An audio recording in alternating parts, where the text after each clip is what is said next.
সংখ্যক দাবি আমি প্রশাসনকে জানাচ্ছি এবং বাংলাদেশ জাতীয়তাবাদী ছাত্র দলের অনেক শিক্ষার্থী আমরা বৃহৎ পরিসরে আমরা একটা সংগঠন, সেখানে সবাই অনেক যোগ্য নেতা আছে। যেহেতু আমাদের একটা সীমাবদ্ধতা আছে, জবিয়ান যকসু নির্বাচনে বিশেষ বিশেষ সম্পাদকের ব্যবস্থা, যে হল অনাবশ্যিক হল অনাবশ্যিক ক্যাম্পাস, সেখানে হল প্যানেল দেওয়ার সুযোগ নেই মেয়েদের হল ছাড়া। সেহেতু এত বৃহৎ সংগঠনে আমাদের কয়েকজন সিলেক্ট করার একটা কষ্টকর ব্যাপার। অবশ্যই আমরা আমাদের জগন্নাথ বিশ্ববিদ্যালয়ের বৃহৎ ছাত্র সংগঠনের প্রতিনিধি যকসু যারা করবে, অবশ্যই প্রার্থীদের দ্বারা আমরা আমাদের কাছে করি। ভাই যকসুর এখানে একটু অ্যাড করি, আমরা হচ্ছে যকসু নির্বাচনের যে সময়সীমা টাইমলাইন দেওয়া হয়েছে আমরা সেটিকে স্বাগত জানাই। পাশাপাশি আমরা বলতে চাই যে এই ফ্রেমওয়ার্কের ভিতর সকল কার্যক্রম যাতে সঠিক সময়ে সঠিকভাবে বাস্তবায়িত হয়, কোনোভাবে যাতে গরিমসি করে পিছিয়ে দেওয়া না হয়।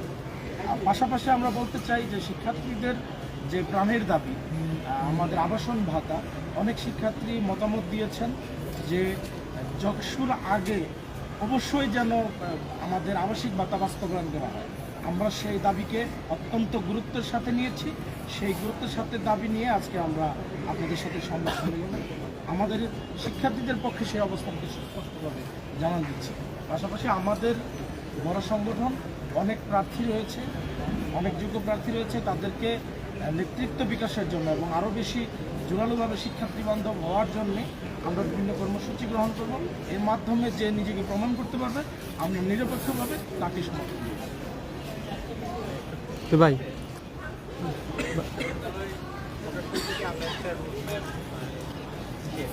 বিশেষ ভিত্তির একটা রোডম্যাপ পেয়েছি, তারা বলতে যে আমরা জানুয়ারিতে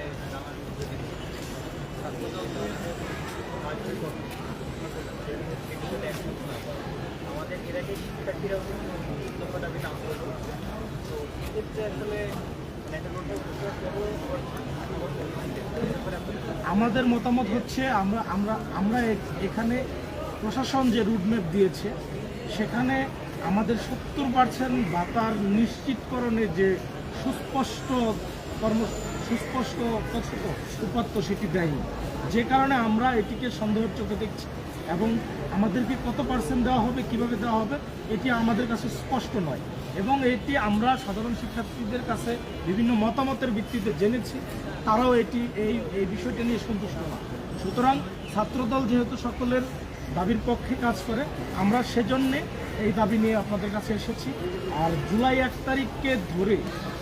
তারিখকে কার্যকর ধরে যে ভাতা দেওয়ার কথা ছিল, আপনারা জানেন যে বাংলাদেশের অর্থ বছরে যেভাবে শিক্ষার্থীদেরকে ভাতা দেওয়া হয় সেটি হচ্ছে জুন, জুলাই, জানুয়ারি, ফেব্রুয়ারি।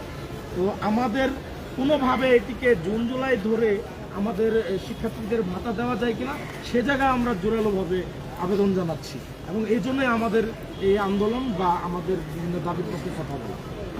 আপনার ঠিক বলেন যকসুর যে একটা সম্ভব একটা তারিখ এবং রুটম্যাপ দিচ্ছে, এখানে গঠনতন্ত্রটা নিয়ে আপনাদের কোনো প্রশ্ন আছে কিনা, বা এখানে যে 19টে পদ, এই 19টে পদের মধ্যে কোনো সংযোজন বিয়োজন করা দরকার কিনা, আপনারা কি মনে করছেন? আপনারা জানেন আমরা একটা প্রস্তাবনা দিয়েছিলাম যে বিভিন্ন সম্পাদক বাড়ানোর ক্ষেত্রে।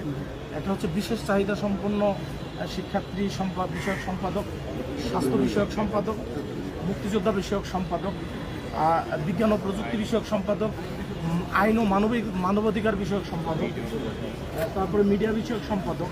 তো আমরা এরকম অনেকগুলো সম্পাদক প্রস্তাবনা দিয়েছি। পাশাপাশি আমরা একটু সংশোধনের জন্য বলেছি, যেখানে অন্য জায়গায় এজিএসকে বলা হয়, এজিএস হয় আর কি, তো সেখানে আমাদের দেওয়া হয়েছে যুগ্ম সাধারণ সম্পাদক, জেজিএস। কেউ শুনতে খারাপ শোনায়, তো আমরা এই জন্য বলেছি এটা এজিএস করে দেওয়ার জন্য, এরকম এই দাবিটাও জানিয়েছি। তো আরও কিছু, তো আমরা যকসুর আগে সম্পূরক ভিত্তিকে যাতে দিতে পারে, আমরা যকসুর যে রোডম্যাপ রয়েছে সেটি বাস্তবায়ন হোক, পাশাপাশি আমাদের আবাসিক ভাতাটা এগিয়ে নিয়ে আসা। আমাদের তো হল নেই, কিন্তু অনেকেও ঠেকা দিয়েছে। ফ্যাকাল্টি ভিত্তিক কি ছাত্র সংসদের প্রতিনিধিত্ব করার জন্য সংসদের দরকার আছে, এই বিষয়ে আপনারা ফ্যাকাল্টি ভিত্তিক আমি একটু বলতে চাই, আপনারা সবাই জানেন যে জগন্নাথ বিশ্ববিদ্যালয় বিশ্ববিদ্যালয় শুধু আমরা লামি মাত্রা একটা মেয়েদের পড়াবো, কিন্তু আমাদের এখানে পর্যাপ্ত পরিমাণ হল নেই। আমরা যদি অন্যান্য বিশ্ববিদ্যালয়ের দিকে লক্ষ্য করি, সেখানে তাদের পর্যাপ্ত পরিমাণ হল আছে, তারা হলগুলোতে সেখান দিতে পারে।